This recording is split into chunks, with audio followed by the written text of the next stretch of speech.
terms of both consumption and employment for both of us who are graduating, how does the business sector in this country react to the rest of that? The business sector is starting to do really impressive stuff. It's very good to see. They're no longer, with the exception of the fossil fuel sector and the automobile sector, they're no longer the thing that's really the brake on progress at this point. Partly that's because any multinational corporation with exposure to Europe and Japan can see, A, the public demand for change much stronger in those places, and and now has experience with regulation of carbon and knows that it's no longer going to be a free good and beginning to understand how to deal with it. I think for students, this is clearly the field to be going into at this point, just for purely mercenary reasons, There's nothing that is going to be more important economically over the next 20 years than figuring out this transition. Vermont is well placed to do some of that. You don't have to leave home necessarily to do something about it. Native Energy just down the road is the most important carbon offset enterprise in the country. You drive over to Heinsberg, 10 miles to the east, and you've got one of the premier wind energy companies in the country, on and on and on. Montpelier's not doing a very good job of exploiting and growing that, and that's a different story maybe for a different day. There's a lot of work to be done in Montpelier to try to get our governor to understand that this is a real issue too. But there are real possibilities here and in a lot of other places. If one was on a just cold and calculating and didn't care a bit about the environment, it nonetheless might make some sense to pursue this as a career interest. I always say, look, the first thing you got to do is politically organize. The second thing would be organize politically. Political organizing would be the third thing. If you have some energy left after that, then maybe the light bulb. But the point is that you've got to figure out where there are pressure points on your campus, in your town, in your state, in your country to get stuff done. Right now, Focus the Nation is a very good example, the perfect thing to be doing. But out of this teach-in has to come a sort of movement for action. Last year we did these Step It Up things.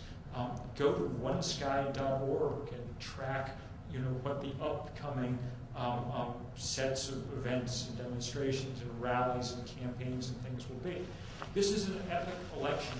There's probably nothing more important than you can do than figure out how to get involved in such a way that you can force your favorite candidate to be a lot stronger on this stuff. As I say, the Democrats are all saying the right stuff about this, but none of them are saying it with the volume that would indicate they're going to make it a huge priority when they come to office. And it's going to have to be. It's going to have to be one of the 2 or 3 things on which they spend political capital and spend it dearly, because the level of heavy lifting that it's going to require politically is enormous. So between now and November, that may be the easiest way to really leverage action. And leverage has got to be what it's about. We don't have time for ineffective participation. We got to figure out how to really get in and make things happen.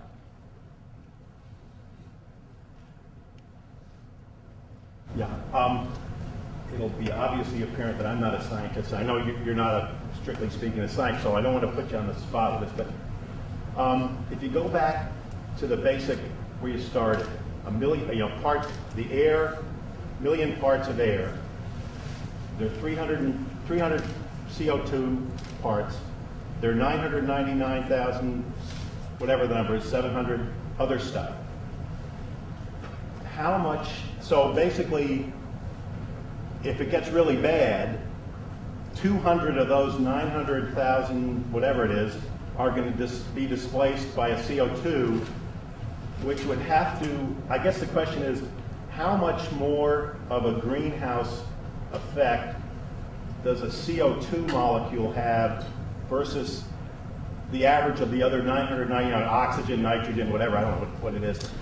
And in other words, what is the logic of that? Because I think that's where when you realize what kind of a change, without completely new technology, we have to make in our lives, not just convenient stuff, but in that you're calling for, I think that hasn't really been explained. That logic, you know, the science has been explained as there's this consensus by the UN, and I think a lot of people say, gee, for the kind of change, do I really want to bet on that?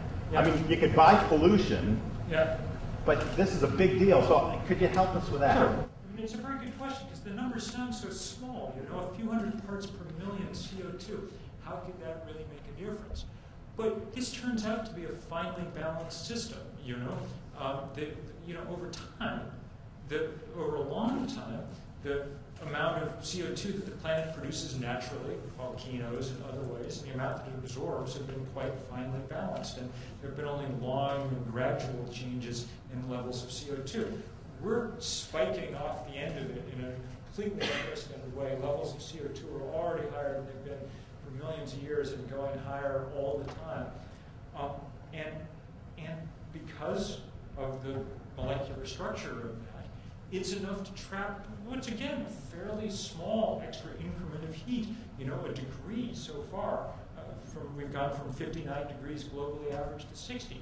But that turns out to be enough. It's about 2 extra watts per square meter of the Earth's surface. It's the equivalent of extra energy of having 2 of those very small white Christmas lights, the little teeny kind, on each square meter of the Earth's surface, okay? Doesn't sound like much, but add it all together, and it's more than enough. And that inability of us to understand how small changes like that can result in huge systemic changes is one of the things that makes it difficult to get the gravity of this situation across. That's finally changing now because everybody's seen the pictures, you know, seen the ice disappearing across the Arctic, seen the swirl of ever larger storms, on and on and on.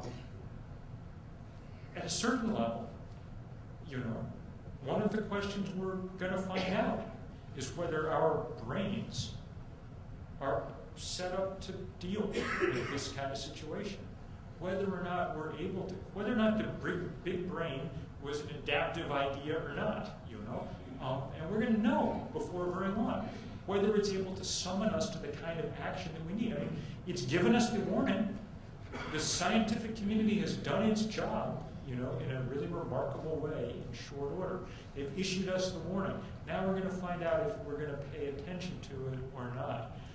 And as I say, you know, so far we haven't done a very good job, but things are looking a little better in the last year.